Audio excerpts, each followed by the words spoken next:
Good afternoon students. आज हम discuss करेंगे आपका चैप्टर नंबर 6 जो कि भारत लोक और अर्थव्यवस्था वाली जो बुक है आपकी उससे है। इस चैप्टर का नाम है जल संसाधन। तो जल संसाधन, जैसे कि हम सभी जानते हैं कि पानी हमारे लिए कितना ज़्यादा ज़रूरी है, कितना ज़्यादा इम्पोर्टेंट है। तो इस चैप्टर में हम जल के उसी जल के बारे में उसके जल के महत्व के बारे में हम पढ़ेंगे कि कितना इम्पोर्टेंस है, इसको क्यों संरक्षित हमें रखना चाहिए, किस किस तरह से हम संरक्षित रख सकते हैं। ठीक है, तो इस चैप्टर में वो सब हम पढ़ेंगे। सबसे पहले ये क्वेश्चन स्टार्ट किया गया है क्वेश्चन के साथ। आप यहाँ पे देखोगे क्वेश्चन नंबर 1 है कि क्या आप सोचते हैं जो कुछ वर्तमान में है ऐसा ही रहेगा या कुछ अलग होगा।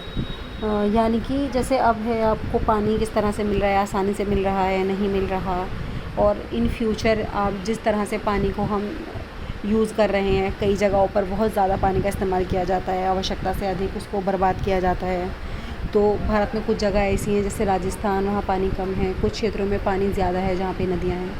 तो फ्यूचर में आगे आने वाले भविष्य के टाइम में कैसा होगा, कहाँ पे पानी की कमी होगी, अब सभी जगह पर पानी की कमी होगी, नहीं होगी, तो आपकी क्या सोच है वो आपसे इसके बारे में यहाँ पे पहले क्वेश्चन में कहा गया है। तो आप अपनी राय भी इसमें बता सकते हो। इसके अलावा हमने इसको थोड़ा कोशिश की है आंसर करने की। तो उसमें है कि हम कुछ निश्चितता के साथ नहीं कह सकते क्योंकि लगातार समाज में बदलाव आ रहे हैं, कि कुछ नहीं कहा जा सकता, लगातार बदलाव आ रहे हैं हमारे समाज में। जिसे आप कहते हो जलवायु परिवर्तन, तो उसमें किस तरह से बदलाव हो, आगे भविष्य में क्या हो क्या ना हो, तो वो निश्चितता के साथ नहीं कहा जा सकता। लेकिन अगर हम अभी करंट में जो सिचुएशन चल रही है उसको देखते हुए अगर हम बात करें तो इसमें कहा गया है कि पर्यावरण निम्नीकरण या पर्यावरण का दूषित और ख़राब होना, जिसमें से एक है जल अभाव, यानी कि हमारे सामने है। तो ये भी हमारा पर्यावरण निम्नीकरण जो है हमारे दिखने को सामने है। लगातार पर्यावरण में किसी न किसी तरह की जो पर्यावरण है हमारा वो ख़राब हो रहा है, उसकी गुणवत्ता में कमी आ रही है। निम्नीकरण का मतलब होता है कि पर्यावरण की जो गुणवत्ता है उसमें प्रदूषण का बढ़ जाना, पॉल्यूशन जैसे हम देख रहे हैं लगातार।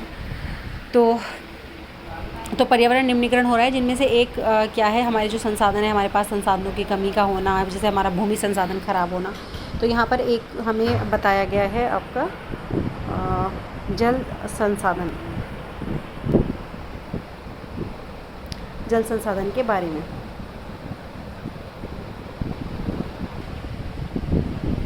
तो हम जल की बात कर रहे हैं तो जल अभाव हमारे सामने ही है। हमारे आप देख सकते हैं शहरों में भी जल की कितनी समस्या होती है जब गर्मियाँ होती हैं, ख़ास करके कि जो हम टैप वाटर पीते हैं, जो पानी साफ़ होकर के आता है वो हम तक नहीं पहुंच पाता क्योंकि जल की कमी है। और वहीं पर कुछ लोगों द्वारा जल का बहुत ज़्यादा उपयोग किया जाता है, जिसकी वजह से जल की बर्बादी होती है या जल हमारा ख़राब हो जाता है। ठीक है, या उसको हम कहते हैं कि उसको संरक्षित नहीं रख पाते, उसको व्यर्थ में बहा देते हैं। तो जल अभाव हमारे सामने, उसकी समस्या हम सभी के सामने है। फिर इसके बाद कह रहे हैं इसमें क्योंकि जल संसाधन संकट की स्थिति में भी है। तो हमारा जो जल संसाधन है वो संकट की स्थिति में है जनसंख्या के बढ़ने से। लगातार जनसंख्या को हम देख रहे हैं, वो लगातार हमारी जनसंख्या बढ़ती जा रही है, लगातार उसकी जल की मांग भी बढ़ती जा रही है। जैसे हम कहते हैं कि जनसंख्या के बढ़ने से जो कृषि है, कृषि के ऊपर भी दबाव बढ़ता जा रहा है। तो हमारे जितने भी संसाधन हैं, जितने भी प्राकृतिक संसाधन हमारे पास हैं, उन सभी की लगातार मांग बढ़ती जा रही है और उनके ऊपर दबाव भी बढ़ता जा रहा है। अब जब मांग बढ़ेगी तो उसका उपयोग भी ज़्यादा से ज़्यादा होगा। तो इसी में कह रहे हैं कि मांग बढ़ती जा रही है और साथ ही साथ इसके अति उपयोग से तथा इसके विभिन्न कार्यकलापों द्वारा इसे प्रदूषित किया जा रहा है। इसका उपयोग भी बहुत ज़्यादा हो रहा है। ठीक है, जनसंख्या बढ़ रही है, तो जिसके कारण जल का अभाव की समस्या हमारे सामने है, या जल की कमी जो है उसका हमारे सामने वो समस्या आ गई है। तो इसके अलावा कह रहे हैं कि विभिन्न क्रियाकलापों द्वारा भी जल को दूषित किया जाता है। जैसे हम देखते हैं जो इंडस्ट्रियल यूजेस में रिवर्स का पानी या किसी भी तरह से जो इंडस्ट्रीज़ होती हैं, उद्योगों में पानी का इस्तेमाल किया जाता है। जैसे चमड़ा उद्योग है, तो स्किन को धो करके वो पानी इसी तरह से फेंक दिया जाता है। उसको किसी तरह से ना वाटर को प्योरीफाई नहीं किया जाता कि उसको थोड़ा साफ़ करके फिर नदी में छोड़ें या नालों में छोड़ें। वो वैसे ही गंदा पानी छोड़ देते हैं, जिससे वो पानी जब नदियों में जा कर के मिलता है तो नदी के पानी को भी वो दूषित करता है। या फिर वो ज़मीन के ऊपर छोड़ देते हैं और ज़मीन के ऊपर वो कच्ची जगह है, वो गंदा पानी ज़मीन के ऊपर इकट्ठा हो रहा है कारखानों का या इंडस्ट्रीज़ का, उद्योगों का, तो वो ज़मीन के अंदर जा रहा है, तो भी वो ज़मीन के अंदर जा कर के ज़मीन के अंदर के पानी को जहरीला बनाता है। या बहुत सारी केमिकल फैक्ट्रीज़ वगैरह होती हैं जो कि हमारे पानी को लगातार गंदी करती जा रही हैं। तो अब लास्ट में कह रहे हैं कि अतः वर्तमान में जल संसाधन एक चुनौती है हमारे सामने, ये एक तरह की समस्या का सामना हमें करना पड़ रहा है। अब इसमें नेक्स्ट क्वेश्चन आता है कि जल संसाधन पर संक्षिप्त में परिचय दीजिए कि क्या जल संसाधन है, इसको थोड़ा सा समझने की यहाँ पे कोशिश करिए। तो सबसे पहले तो हमने थोड़ा सा समस्या को समझा या जाना कि जल संसाधन की समस्या क्या है, किस तरह से ये हमारे लिए उपयोगी है, क्यों हम इसकी बात करते हैं अपने भविष्य को ध्यान में रखते हुए, क्योंकि हमारी आगे आने वाली पीढ़ियाँ भी इसका सही प्रकार से उपयोग कर पाएँ। अब दूसरा इसमें है जल संसाधन पर संक्षिप्त में परिचय दें। ठीक है, तो जल हम सभी को पता है कि जल संसाधन एक चक्रीय संसाधन है, यानी कि एक चक्रीय रूप में चलता है। जब हमारे जो समुद्र में पानी पाया जाता है या जो नदियों में पानी होता है, जो भी हमारा पृथ्वी के ऊपर पानी है, वो सूर्य की किरणें जब उसके ऊपर पड़ती हैं तो उसका वाष्पीकरण होता है, ये वायुमंडल में जाता है, वायुमंडल से फिर संघनन की प्रक्रिया होती है, बादल बनते हैं और दोबारा जब वो बादल आपस में टकराते हैं या जब हवा उन बादलों से टकराती है तो वो बारिश के रूप में कुछ पृथ्वी के ऊपर यानी कि जो स्थल भाग है वहाँ और कुछ महासागरों के ऊपर, तो दोनों ही जगह पर वो बारिश होती है। तो दोबारा से वो बारिश होकर स्थल के ऊपर से बह करके या तो ज़मीन के अंदर चला जाता है या फिर बहता हुआ नदियों में वो समुद्र में जा मिलता है। तो ये एक चक्रीय संसाधन है। चक्र के रूप में जो पानी है हमारा वो पृथ्वी के ऊपर रहता है। लेकिन यहाँ पे दिक्कत ये है कि जब चक्रीय संसाधन है हम कहेंगे तो फिर दिक्कत क्या है कि पानी हम कितना ही बहाएं, कुछ भी करें, लेकिन जब जो पानी समुद्र में जा कर के मिल जाता है, मान लीजिए अब वर्षा हुई और वर्षा होने के बाद पानी जो गिर रहा है वो स्थल के ऊपर भी आ रहा है और समुद्र के ऊपर भी जा रहा है, तो वो फाइनली समुद्र के ऊपर भी जाएगा पानी और समुद्र में जाने के बाद वो पानी क्या हो जाता है, हमारे लिए व्यर्थ हो जाता है। वो बहुत ज़्यादा सॉल्टी वाटर होता है जिसको हम नहीं पी सकते। तो उसी की यहाँ पे हम बात करते हैं। तो सिंपल अर्थों में सबसे पहले जल जो है वो एक चक्रीय संसाधन है। चक्रीय रूप में इसका प्रभाव होता है। पृथ्वी का 71% भाग जो है हमारा वो पानी से ढका हुआ है। ये हमको पता है कि जो हमारी पृथ्वी का 3/4 भाग 71%, 3/4 हम बोल देते हैं, लगभग हो जाता है 75% के बराबर, बट एग्जैक्टली 71% है अगर इसकी बात की जाए तो 71% जो भाग है वो हमारा किससे ढका हुआ है, महासागरों से, झीलों से, पृथ्वी पे जो 71% का यहाँ में बता रहे हैं ये वो है हमारा पानी का भाग। तो बाकी जितना बचा 29% हमारा स्थल भाग है। अब 71% भाग का मतलब है हमको लगेगा कि पानी तो हमारे पास बहुत है, जैसे भी हमने ऊपर डिस्कस किया कि महासागर हैं और महासागर जब ज़्यादा हैं, बहुत सारे हैं, तो पानी की कोई कमी नहीं होनी चाहिए। लेकिन ये जो सभी पानी है वो पीने लायक नहीं है। ज़्यादातर जो पानी पाया जाता है, पानी जैसे यहाँ बता रहे हैं, पानी महासागरों में पाया जाता है, नदियों में, झीलों में, ग्लेशियर्स के रूप में भी जमा हुआ है ये पानी अलग अलग रूप में, लेकिन ये ज़्यादातर जो पानी है वो महासागरों में पाया जाता है। लगभग 97% यानी कि 97% वाटर जो है ये वो पाया जाता है समुद्रों में, जो हम पी नहीं सकते, हमारे पीने के लिए नहीं है। तो अब जो पीने योग्य जल है वो है सिर्फ 3%, यानी कि 3% पानी है जो पीने योग्य है। इसलिए हमें जल को सोच समझकर खर्च करना चाहिए। अब ये 3% भी जो है वो नदियों में, झीलों में, तालाबों में, भौम जल का मतलब होता है पृथ्वी के अंदर जो पानी है, तो पृथ्वी के अंदर पाया जाता है ये पानी, और के रूप में पाया जाता है। इसके अलावा ग्लेशियर्स में भी जो है ज़्यादातर जो पानी है 3% का भी अगर हम बात करें, लगभग 2.5% से ज़्यादा पानी ग्लेशियर्स के रूप में जमा हुआ है। तो कुल मिलाकर के पीने के लायक पानी लगभग 1% है कि ग्लेशियर्स पिघलते हैं तो नदियों के रूप में हमें वो पानी प्राप्त होता है। तो जो पीने लायक पानी है जो हमारे लिए है वो लगभग करके 1% से भी कम बचता है। अब हम बात करते हैं कि महासागरों का जल जो है वो लवणीय है, खारा है, जिसे पिया नहीं जा सकता, या हम इसको अन्य कार्यों में प्रयोग में लाया जा ना तो इसे हम पी सकते हैं और ना ही हम इसे दूसरे कार्यों का प्रयोग कर सकते हैं, क्योंकि ये बहुत ज़्यादा खारा है। बस क्या है कि हम परिवहन के लिए यूज़ कर सकते हैं, एक जगह से दूसरी जगह जाने के लिए, ट्रेड, व्यापार, वो हम यहाँ पे कर सकते हैं। बट पीने की हम बात कर रहे हैं, जल की जब हम बात करेंगे तो वो उसके लिए उपयोगी नहीं है। इसकी उपलब्धता में भिन्न भिन्न स्थानों पर अलग अलग है, अर्थात कहीं पर पीने योग्य जल अधिक है और कहीं पर कम है। जैसे हमने भारत का भी उदाहरण आपको दिया था कि भारत में अगर हम बात करते हैं कि राजस्थान में जो है डेजर्ट ज़्यादा है, वहाँ पानी की कमी है, या जो भारत का दक्षिणी भाग है, पठारी क्षेत्र है, वहाँ पे जो नदियाँ हैं लेकिन वो काफ़ी पुरानी हो चुकी है नदियाँ, और वहाँ वो उसमें पूरा बारहमासी भी नहीं होती, यानी कि महानदी, गोदावरी, कृष्णा, कावेरी, नर्मदा, ताप्ती, ये जो नदियाँ हैं हमारी, इसमें पूरे वर्ष पानी नहीं रहता, सिर्फ जब मानसून का टाइम होता है तब पानी आता है। वैसे भी वो पठारी भाग है तो वहाँ पर पूरा पानी की प्रॉब्लम रहती है। तो उत्तर भारत में हम देखें तो नदियाँ हैं हमारी सिंधु, गंगा, यमुना, ब्रह्मपुत्र हो गई। तो इन नदियों की वजह से उत्तर भारत में पानी की मतलब as compare to southern part of India अगर हम कंपैरिजन करें तो उत्तर भारत में जो है स्थिति थोड़ी अच्छी है पानी की, अगर देखा जाए तो। ठीक है, अब जिस कारण विभिन्न स्थानों पर जल की कमी के कारण अब क्या होता है कि कई जगह पर जब जल की कमी होगी, जिस जिस जगह पर, वहाँ पे तनावी या फिर लड़ाई की स्थिति, वहाँ पे झगड़े वगैरह हो जाते हैं। जैसे आपने कावेरी डिस्प्यूट के बारे में पढ़ा होगा कि कावेरी नदी की वजह से जो है, जो साउथ हमारा इंडिया है, वहाँ पे 2 राज्यों में झगड़ा रहता है। तो कावेरी हमारी कर्नाटक और तमिलनाडु में बहती हुई आती है और अपना पानी बंगाल की खाड़ी में गिराती है। तो इन 2 राज्यों में काफ़ी ज़्यादा तनाव रहता है इस नदी को लेकर के। इसके बारे में बाद हम थर्ड नंबर पे बात करते हैं। थर्ड क्वेश्चन है भारत में जल संसाधन के बारे में। तो हम जानते हैं कि विश्व के धरातल का लगभग 2.45%, यानी कि ये आपने 11th क्लास की बुक में भी पढ़ा था कि अगर हम पूरी विश्व को 100% माने तो लगभग जो भारत, वैसे तो भारत आकार में 7वां बड़ा देश है, लेकिन जब परसेंटेज के अकॉर्डिंगली हम बात करते हैं तो ये सिर्फ 2.45% ही है भारत का भाग। लेकिन हम जल संसाधन की बात करें तो ये जल संसाधन का 4% भाग है हमारे यहाँ पर। बट अगर पॉपुलेशन की बात करें तो पॉपुलेशन वाइज जो यहाँ पे जनसंख्या निवास करती है, क्योंकि ये विश्व की दूसरे नंबर पर आती है, दूसरी सबसे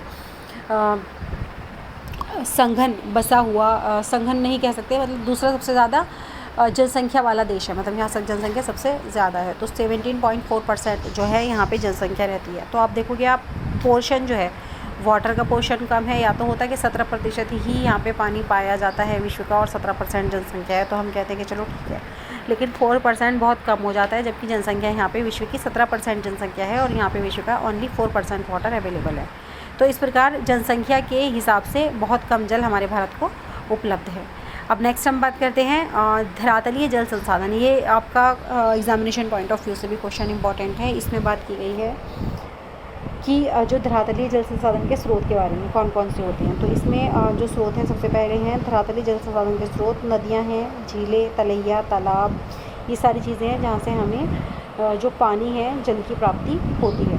देश में अगर हम अपनी बात करें भारत में, तो हमारे यहाँ पर कुल नदियाँ, बड़ी बड़ी नदियाँ हैं हमारी, और उनकी कुछ सहायक नदियाँ हैं। तो इनमें हम लेते हैं जिनकी लंबाई लगभग 1.6 किलोमीटर तक होनी चाहिए, तो वो हम अपनी उन सब नदियों को इंक्लूड करेंगे। उससे छोटी छोटी नदियाँ भी हैं, लेकिन हम उनको नहीं लेते। तो अगर बड़ी नदियाँ और 1.6 किलोमीटर तक की लंबाई की नदियों की अगर बात की जाए, तो कुल मिलाकर के लगभग ये है हमारी 10,360 रिवर्स, यानी कि 10,360 नदियाँ हैं हमारे भारत में। मगर फिर भी अगर हम कहते हैं कि जल जो है, जल की एक समस्या का सामना हमें करना पड़ता है, क्योंकि ये नदियाँ जो है पूरी तरह से, इन नदियों का जो पानी होता है वो हम प्रयोग में नहीं ला पाते। जैसे कि अगर आप गंगा की ही बात कर लो, तो गंगा का जो पानी है उस पर इतने डैम्स वगैरह बनाए हुए हैं, लेकिन हम सारा का सारा पानी उसका हम रोक के नहीं रख पाते। वो पानी बाद में जा कर के सागर में मिल जाता है, समुद्र में जा कर के मिल जाता है, बंगाल की खाड़ी में। तो वो पानी हमारे लिए फिर यूज़फुल नहीं रह जाता। तो इसीलिए नदियाँ बहुत ज़्यादा होने से भी हमारे लिए बहुत ज़्यादा ये लाभकारी नहीं है। तो यहाँ पे कह रहे हैं कि फिर भी जो जल की समस्या है, क्योंकि नदियों का जल पूरी तरह से प्रयोग में नहीं लाया जाता, नहीं किया जाता प्रयोग, और वो जाकर सागर में गिर जाता है। और हम ये भी जानते हैं कि भारत में नदियाँ वर्षा से तथा हिमानियों से जल प्राप्त करती हैं। तो वर्षा से कहने का मतलब है कि दक्षिणी पश्चिमी मानसून से लगभग जो 80% हमारे यहाँ वर्षा होती है वो दक्षिण पश्चिमी मानसून से होती है, और लगभग 17 से 18% जो वर्षा होती है वो उत्तरी पूर्वी मानसून से होती है सर्दियों के टाइम में। तो उन वर्षा की वजह से पानी की प्राप्ति होती है हमारे भारत में। और दूसरा, जो ग्लेशियर्स होते हैं, हिमानियाँ होती हैं, उनके पिघलने से नदियों में पानी आता है। जो हमारे उत्तर भारत की नदियाँ हैं, वहाँ पे हिम नदियों के पिघलने से उनमें पानी आता है। तो वर्षा की बात की जाए तो भारत में वर्षा ज़्यादा मानसून पर निर्भर करती है, अतः धरातलीय जल संसाधन की समस्या का सामना हमें करना पड़ता है। तो यहाँ पे हमने धरातलीय जल संसाधन को थोड़ा सा समझने की कोशिश की। अब दूसरा है इसमें भौम जल संसाधन। धरातलीय जल संसाधन एक हो गया हमारा जो धरातल के ऊपर है, यानी कि थोड़ा सा बेटा यहाँ पे ये एक्सप्लेनेशन की रह गई थी। 2 तरह के हमारे जल संसाधन हैं, एक धरातलीय और एक भौम। तो धरातल में हमने वो बात करी जो धरातल के ऊपर हैं, जो बह रही हैं, जो हम देख सकते हैं, ठीक है, जैसे नदियाँ, झील, तालाब, ये सारा पानी हम उसकी बात करेंगे। यहाँ पे हमने सागर के बारे में बात नहीं की, समुद्र की बात नहीं की, क्योंकि वो पानी हमारे पीने के लिए नहीं है। तो धरातल के ऊपर जो स्रोत हैं वो हमारे ये हैं 4 स्रोत। इसके अलावा जब हम भौम जल संसाधन की बात करते हैं तो जो ज़मीन के अंदर है पानी, उसकी हम बात करते हैं, जो हम समरसीबल्स वगैरह करके या जेट पम्प करके या कुएँ खोद करके जो पानी हम ज़मीन के अंदर से निकालते हैं। तो भौम जल से अभिप्राय है धरातल के भीतर स्थित जल, अर्थात भौम जल नदी बेसिनों में पाया जाता है, यानी कि गहराई में बहुत ज़्यादा। तो गंगा ब्रह्मपुत्र नदी बेसिनों में 46% भौम जल पाया जाता है। उसका जो बेसिन एरिया है ज़मीन के अंदर का, ये दोबारा से हम वही बात कर रहे हैं। और अब यहाँ पे भौम जल संसाधन के वितरण के बारे में थोड़ा सा आपको समझाया गया है। तो देश का अगर उत्तरी पश्चिमी भाग की हम बात करें, जहाँ पे हमारा पंजाब, हरियाणा और उत्तर प्रदेश का भी मतलब पश्चिमी हिस्सा हो गया, यहाँ पे भौम जल प्रचुर मात्रा में पाया जाता है। तो क्योंकि जो नदियाँ होती हैं, नदियों का जो पानी होता है वो जब रिस करके ज़मीन के अंदर से, नदी बेसिन कहने का मतलब है कि वो रिस करके ज़मीन के अंदर चला जाता है वो पानी। तो इन क्षेत्रों में जो होता है पानी की जो स्थिति है वो अच्छी है, जल संसाधन की स्थिति, यहाँ पे अच्छा पानी ज़्यादा पानी पाया जाता है। इसके अलावा इसके अतिरिक्त देश के जो दक्षिणी भाग है हमारा, जैसे गोदावरी, जहाँ पे कृष्णा नदी है, ये बेसिनों, इसमें भी भौम जल उपलब्ध होता है, बट उसकी अपेक्षा कम होता है। भौम जल का उपयोग की हम बात करें, अगर भौम जल के उपयोग की बात की जाए तो पंजाब, हरियाणा और तमिलनाडु, तो दक्षिण भारत से हमने बात की तमिलनाडु की, यहाँ पे राज्यों में वो भौम जल का उपयोग काफ़ी अधिक किया जाता है, क्योंकि यहाँ पे एग्रीकल्चर वगैरह में भी पानी का इस्तेमाल किया जाता है। यहाँ के किसानों के काफ़ी मतलब क्या होता है, गरीब नहीं होते हैं यहाँ के किसान, थोड़े मतलब कंपेयर किया जाए भारत के दूसरे राज्यों से। जैसे अगर हम बात करें जो हमारा उत्तर प्रदेश है, उत्तर प्रदेश को भी आप 2 पार्ट्स में डिवाइड कर दो, पूर्वी उत्तर प्रदेश और पश्चिमी उत्तर प्रदेश। तो पश्चिमी उत्तर प्रदेश की स्थिति फिर भी ठीक है, क्योंकि वो राजस्थान और पंजाब के से लगा हुआ क्षेत्र है हमारा, लेकिन जो हमारा पूर्वी उत्तर प्रदेश है और बिहार हो गया, यहाँ पे स्थिति अच्छी नहीं है। या भारत के जो और राज्य हैं वहाँ पर किसानों की स्थिति उतनी ज़्यादा अच्छी नहीं है, तो वो जल संसाधन का भी इस्तेमाल नहीं कर पाते हैं, और रिवर्स वो नदियों का पानी ही यूज़ करते हैं अपनी कृषि वगैरह के लिए भी। लेकिन ये जो है पंजाब के, हरियाणा के या तमिलनाडु के जो किसान हैं, इन्होंने जो अपने पानी आप कह लो सबमर्सिबल्स वगैरह इन सब का यूज़ करके पानी से वो अच्छी तरह से पानी का दैट मीन्स ज़्यादा यूज़ करते हैं अपने एग्रीकल्चर पर्पज़ के लिए। तो यही बता रहे हैं कि ये होगा। इसके अलावा दूसरी तरफ छत्तीसगढ़, उड़ीसा, केरल ऐसे राज्य हैं जो भौम जल का उपयोग कम करते हैं, क्योंकि ये राज्य गरीब राज्य हैं हमारे। फिर हम बात करते हैं गुजरात, उत्तर प्रदेश, बिहार, महाराष्ट्र अपने भौम जल का मध्यम स्तर पर उपयोग करते हैं। तो हमने यहाँ पे जाना कि कौन कौन जो है अपने कौन कौन से राज्य ऐसे हैं जो भौम जल का ज़्यादा यूज़ कर रहे हैं, कौन से राज्य मध्यम स्तर पर और कौन से राज्य भौम जल संसाधन का कम यूज़ करते हैं, कम इस्तेमाल करते हैं या कम प्रयोग करते हैं। याद रहे, अगर इसी प्रकार भौम जल का उपयोग किया जाता रहा तो भविष्य में भौम जल की क्या होगी, कमी होगी और सामाजिक उथल-पुथल का सामना हमें करना पड़ेगा। अब नेक्स्ट है इसमें लैगून और पश्च जल।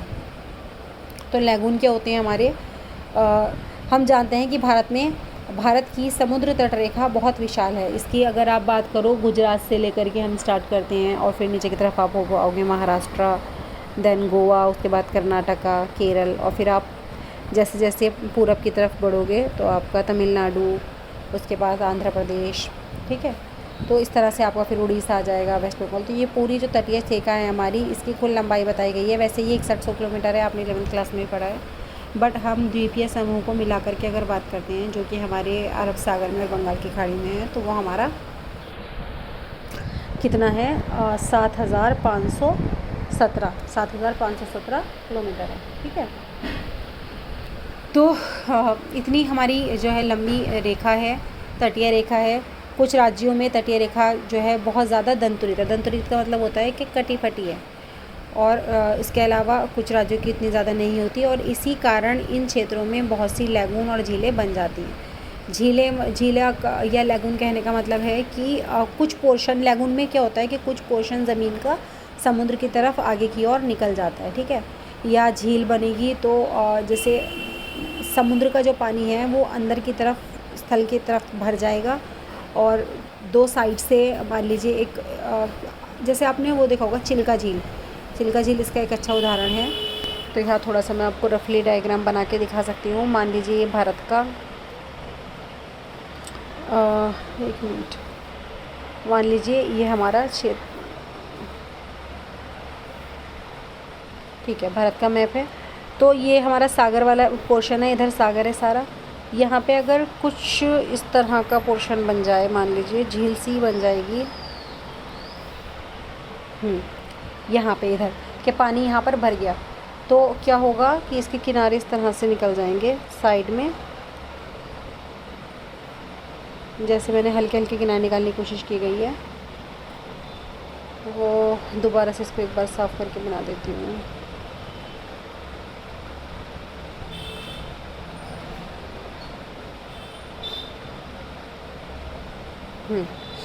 जैसे ऊपर थोड़ा सा समझाने की कोशिश करती हूँ। यहाँ पे मान लीजिए इस तरह से किनारा ये निकला, और ये तो अब ये वाला जो आपका पोर्शन है यहाँ पे क्या होगा, पानी सारा भर जाएगा समुद्र का, और ये बन जाएगी आपकी एक झील।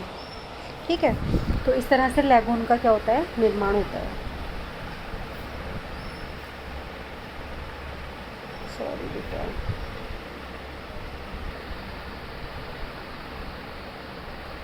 तो ये लैगूने और झील यहाँ पे हमारी बन जाती हैं। तो इन झीलों में हाँ जी, तो क्योंकि जो हमारी समुद्र की तटीय रेखा है वो काफ़ी लंबी है, 7517 किलोमीटर इसकी लगभग लंबाई हमने बताई। और यहाँ पे इसके जो तटीय इलाका है वहाँ पे कुछ झीलें बन जाती हैं। इन झीलों में बहुत सा पानी इकट्ठा हो जाता है, जैसे हमारा केरल हो गया, ये सारे तटीय क्षेत्र है, उड़ीसा, पश्चिमी बंगाल। इन लैगूनों में बहुत सा जल संसाधन है, यानी कि वाटर इसके अंदर फिलअप हो गया, तो ये पानी यहाँ पे हमारा काफ़ी पाया जाता है। यद्यपि इन जलाशयों का जल खारा होता है, अब इनका जो जल होगा वो समुद्र से भी ज़्यादा खारा होगा। ठीक है, क्योंकि यहाँ पे जो उथली ज़मीन होगी इन झीलों की, समुद्र तो फिर भी गहरा होता है, यहाँ पे वाष्पीकरण होगा ज़्यादा से ज़्यादा, तो यहाँ पे खारा जल ज़्यादा पाया जाएगा। मगर फिर भी इनका कह रहे हैं कि इस्तेमाल किया जाता है कुछ कामों में, जैसे मछली पालन के लिए इनका इस्तेमाल किया जाता है, या फिर जो चावल की खेती की जाती है, यहाँ पे नारियल वगैरह उगाया जाता है। अतः ये लैगून हमारे लिए बहुत ज़्यादा महत्वपूर्ण है। ठीक है, इसके बाद हम बात करते हैं इसमें जल की मांग और उपयोग के बारे में।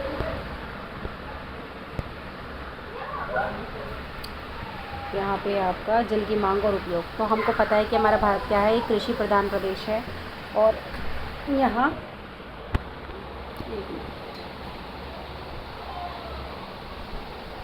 हाँ, एक कृषि प्रधान प्रदेश है। अतः कृषि को बढ़ाने के लिए सिंचाई की हमें क्या है, प्राथमिकता दे दी जाती है। सिंचाई ज़्यादा से ज़्यादा होगी, जितनी ज़्यादा सिंचाई होगी हमारी कृषि, उतनी अच्छे से कृषि की फसलें तैयार हो पाएंगी। और बहुउद्देशीय नदी घाटी परियोजनाएँ इसलिए यहाँ पे शुरू की गई, ताकि सिंचाई अच्छे से की जा सके। कोई नदी है और उस नदी से बहुत सारी नहरों को निकालना। ठीक है, तो अब इसमें कुछ उदाहरण दिए गए हैं, जैसे हीराकुंड, दामोदर, ये है। नीचे आपको एक फिगर यहाँ पे डायग्राम दिखाया गया है, जिसमें धरातली जल का उपयोग हम दिखा रहे हैं और भूमि जल संसाधन का उपयोग दिखा रहे हैं। तो जल जो है वो हम उपयोग किस किस में करते हैं, पहले हमने यह बात की कृषि में हम प्रयोग कर रहे हैं। उसके अलावा जो घरेलू उपयोग होते हैं, जैसे हमारा खाना बनाना, नहाना धोना, सफाई, ये सब चीज़ों में भी हम जल का इस्तेमाल करते हैं। इसके अलावा इंडस्ट्रीज़ में भी हम वाटर का जो होता है यूज़ करते हैं, उपयोग करते हैं। लेकिन धरातलीय जल का कितना प्रतिशत उपयोग करते हैं हम, और भूमि जल का कितना प्रतिशत उपयोग करते हैं। जैसे धरातलीय जल में अभी हमने समझा था जो धरातल के ऊपर है पानी वो, और भूमि जल में हम बात कर रहे थे जो ज़मीन के अंदर है पानी, जिसको खींच करके बाहर निकाला जाता है हैंडपम्प से, जेट पंप से, समरसिबल से, किसी भी के भी थ्रू। तो दोनों ही क्षेत्रों में आप देख रहे हो, इस फिगर को देखने से आपको पता चलता है कि जो कृषि है, लगभग धरातलीय जल का 89% जो पानी है वो कृषि में यूज़ हो रहा है। वहीं पर जब हम भूजल जल संसाधन की बात करते हैं तो कृषि में यहाँ पे 92% जल इस्तेमाल किया जा रहा है। अगर हम घरेलू की बात करें तो घरेलू धरातलीय जल का उपयोग जो हम करते हैं घरेलू उपयोगों में, वो लगभग 9% तक करते हैं। और अगर भूमि जल की हम बात करें तो 3%, यानी कि कम है काफ़ी। इसी तरह से अगर धरातलीय जल के उपयोग की हम बात करें और इंडस्ट्रीज़ में तो 2% है, और अगर हम भूमि जल की बात करें तो यहाँ पे इंडस्ट्रीज़ में यानी कि उद्योगों में ये 5% तक है। तो ये चित्र आपका एग्ज़ाम में भी आ सकता है, इंपॉर्टेंट है। सोर्स बेस्ड क्वेश्चंस में आता है संसाधन आधारित क्वेश्चन जो होते हैं, जिसमें पूछ लिया जाता है कि बताइए इन डायग्राम को देख करके कि एक क्वेश्चन पूछ सकते हैं कि सबसे ज़्यादा जो जल प्रयोग हो रहा है, ठीक है, चाहे कोई सा भी जल हो, धरातलीय जल या फिर भूमि जल, दोनों का नाम भी लेके पूछ सकते हैं किसी एक का, या फिर ऐसे ही पूछ सकते हैं। तो वो किस सेक्टर में सबसे ज़्यादा जल का उपयोग हो रहा है, तो यहाँ देख के आप बता दोगे कि कृषि का जो सेक्टर है उसमें सबसे ज़्यादा प्रयोग हो रहा है। या आपसे ये भी पूछ सकते हैं कि धरातलीय जल संसाधन का जो उपयोग हो रहा है सबसे कम किस सेक्टर में हो रहा है। तो अब आप दोनों डायग्राम को नहीं देखोगे, आप सिर्फ देखोगे धरातलीय जल संसाधन वाले डायग्राम को, और उसमें फिर आप बताओगे कि यहाँ पे सबसे कम उपयोग हो रहा है किसमें, इंडस्ट्रीज़ में। तो इस तरह से क्वेश्चंस जिस तरह से भी आए वो आप उसका आंसर यहाँ पे देने में सक्षम होंगे। इसके बाद हम बात करते हैं, जैसा कि उपरोक्त चित्र में दर्शाया गया है कि धरातलीय और भूमिगत जल का सबसे अधिक उपयोग कहाँ हो रहा है, कृषि में हो रहा है, जो कि लगभग 89% और 92% के बराबर है। जबकि औद्योगिक तथा घरेलू सेक्टरों में जल का कम उपयोग हो रहा है। अगर हम इंडस्ट्रीज़ की बात करें और अगर हम घरेलू उपयोग की बात करें तो वहाँ पे उपयोग कम हो रहा है, परंतु भविष्य में औद्योगिक और घरेलू सेक्टरों में जल का उपयोग बढ़ने की संभावना है, क्योंकि ये भारतीय स्तर पर अगर हम बात कर रहे हैं तो कृषि में जैसे हम देख रहे हैं लगातार गिरावट आ रही है। पहले लगभग आपका जो था 65% पॉपुलेशन हमारी इंडिया की कृषि में इन्वॉल्व थी और अब वो कम होकर के लगभग 56% समथिंग हो चुकी है। तो कृषि में अब लोग कम इन्वॉल्व हो रहे हैं, लोग दूसरे द्वितीय और तृतीय जो क्रियाकलाप हैं उनकी तरफ वो लोग जा रहे हैं। तो भविष्य में हम कह सकते हैं कि जो इंडस्ट्री सेक्टर है मुख्य रूप से वहाँ पे पानी का ज़्यादा इस्तेमाल किया जाएगा। अब हम सिंचाई के लिए बात करते हैं कि सिंचाई के लिए जल की मांग, तो सिंचाई के लिए जल जो है बहुत ज़्यादा ज़रूरी है। भारत में कृषि के लिए जल की मांग सिंचाई के रूप में ही प्रयोग होती है। देश में वर्षा का समान वितरण नहीं है, ये भी हमको पता है कि वर्षा किन्हीं क्षेत्रों में ज़्यादा होती है और किन क्षेत्रों में कम होती है। देश में कुछ राज्यों में जल समस्या है, ये इससे भी हम भली भांति क्या है, हम सभी को पता है कि जल की समस्या है कुछ राज्यों में बहुत ज़्यादा, जिस कारण कमी की वजह से वहाँ पे सूखा प्रभावित क्षेत्र की श्रेणी में वो आते हैं। जैसे राजस्थान इसमें हो गया, और कुछ राज्यों में जल अधिक है, यानी कि जल बहुत ज़्यादा हो जाता है, जल की अधिकता होती है, जिसके कारण बाढ़ की समस्या आती है, जो कि हमारे सामने इसका जीवंत उदाहरण है बिहार। अतः फसल या तो जल की कमी से सूख जाती है और बर्बाद हो जाती है, या फिर बाद में नष्ट हो जाती है, या फिर बाढ़ की वजह से भी बाढ़ में भी वो नष्ट हो जाती है। अतः आवश्यकता है कि देश के भीतर नहरों को सुविकसित जाल की व्यवस्था की जाए। जैसे कि यहाँ पे हम सिंचाई की बात कर रहे हैं, तो सिंचाई नदियों से होती है, और नदियों में अगर हम नहरों को और बना लें तो नहरों से भी वो आसानी से और ज़्यादा सिंचाई अच्छे से हो पाएगी। तो यहाँ पे फाइनली आवश्यकता की बात कर रहे हैं कि क्या आवश्यकता है कि एक हम ऐसी सिंचाई व्यवस्था बनाएं जिससे जहाँ पे नदियों द्वारा पानी अधिक हो रहा है, बाढ़ की समस्या है, वहाँ से उस पानी को कहाँ ले जाया जाए, ऐसे क्षेत्रों में ले जाया जाए जहाँ पे जल की कमी है, जहाँ सूखा पड़ता है। ठीक है, तो जिससे जल की अधिकता वाले क्षेत्रों से जल उन क्षेत्रों की ओर ले जाया जा सके जहाँ जल की कमी होती है। इस प्रकार से सूखा और बाढ़ की समस्या से निपटा जा सकता है।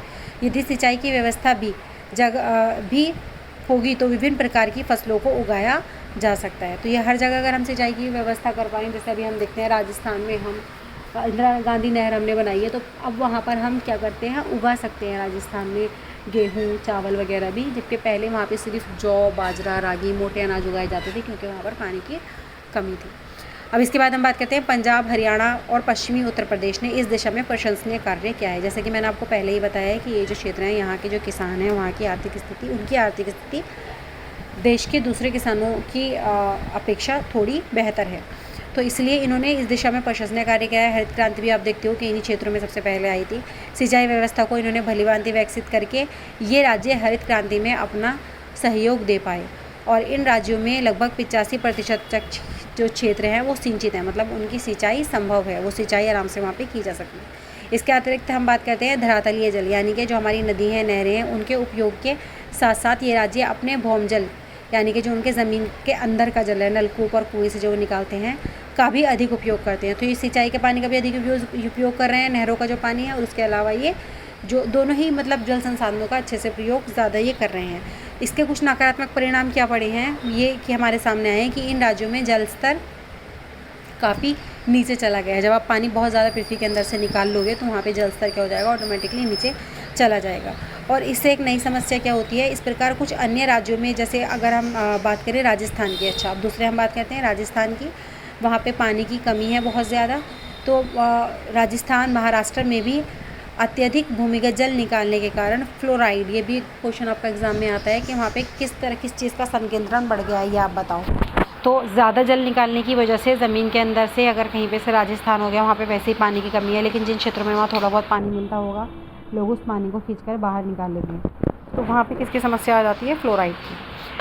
इसके अलावा अब हम संभावित जल समस्याओं की बात करेंगे। यहाँ पे 3 जल समस्याओं का हमने एक्सप्लेन किया है। पहला है जल अभाव की समस्या है, दूसरी है जल प्रदूषण, और तीसरी है जल के गुणों में ह्रास।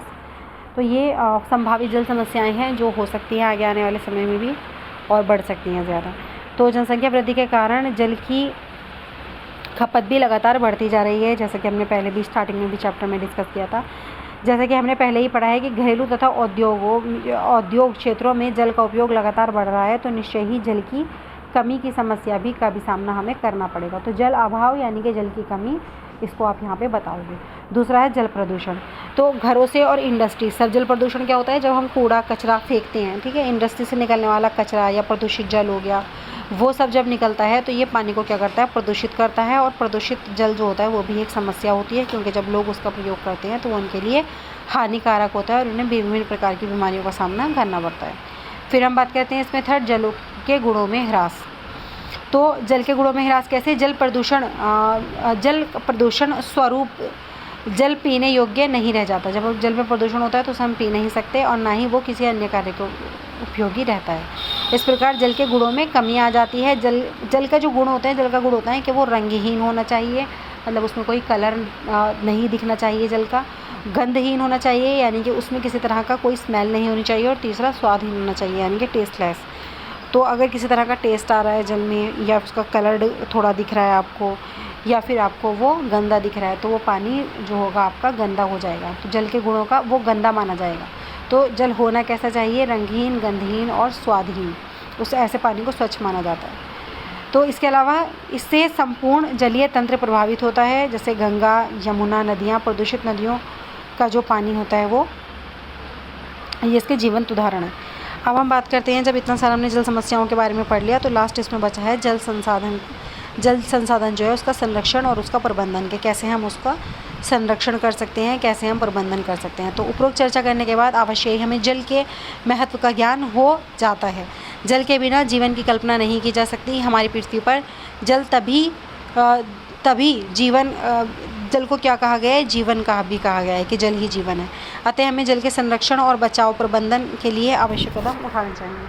कुछ कदम हमने यहाँ पे बताए हैं, जैसे जल संरक्षण के लिए प्रभावशाली नीतियाँ और कानून बनाने चाहिए और उनको लागू भी करना चाहिए। ये जो है राज्य और राष्ट्रीय स्तर पर ये काम किए जा सकते हैं और अंतर्राष्ट्रीय स्तर पर भी काम किए जा सकते हैं इसके लिए। तो ये हमारा जो है इंडिया के कॉन्टेक्स्ट में है, तो हम इसमें अपना व्यक्तिगत स्तर पर भी हम बात कर सकते हैं, या राज्य स्तर पर, या अपने राष्ट्रीय स्तर पर बात कर सकते हैं। इसके बाद व्यक्तिगत स्तर पर लोगों को जल का बचाव क्या करना चाहिए, बचाव करना चाहिए के लिए जागरूक करना चाहिए, कि लोगों को बताएं कि जल कितना ज़्यादा ज़रूरी है। अगर हम इसको इस तरह से अंधाधुंध बर्बाद करेंगे तो ये एक टाइम में आकर के ख़त्म हो जाएगा। जल को बिना वजह बर्बाद ना करें। इसके अलावा जल को दूषित होने से बचाएं। अगर आपको लग रहा है कि कहीं पे जल हमारा है, जो रिवर को जैसे इंडस्ट्रीज से पानी छोड़ा जाता है, तो उसको साफ़ करके पानी को वो आगे छोड़ें, ताकि वो जल को प्रदूषित ना करें। इसके अलावा नदियों की सफाई या गंदे पानी को साफ़ करके नालों और नदी में छोड़ा जाए। और लास्ट है इसमें कि जल का पुनः चक्रण भी करना चाहिए, पुनः प्रयोग। जैसे हमारा कोई एक पानी है, हमने घर की सफाई की, तो सफाई करने के लिए ज़रूरी नहीं है कि आप बहुत स्वच्छ पानी का इस्तेमाल करें। जैसे हमारा आरओ का वाटर होता है, उससे हम घर की सफाई कर सकते हैं, ठीक है। या जो हमने गाड़ी वगैरह धोई तो वो पानी पेड़ों में डाल लो। उस तरह से जल को बार बार यूज़ करो। अगर आपको लग रहा है कि इस पानी का और भी यूज़ किया जा सकता है तो आप उसे करो। ये नहीं कि एक बार पानी को यूज़ करके उसको बस सिंपल वेस्ट कर दो। या नहाने में हम जो होता है क्या यूज़ कर सकते हैं, बकेट का यूज़ कर सकते हैं। ये नहीं कि आप स्प्रिंकलर वगैरह का यूज़ करते हो, फव्वारों का, तो उसमें आप ज़्यादा पानी बर्बाद करते हो, ठीक है।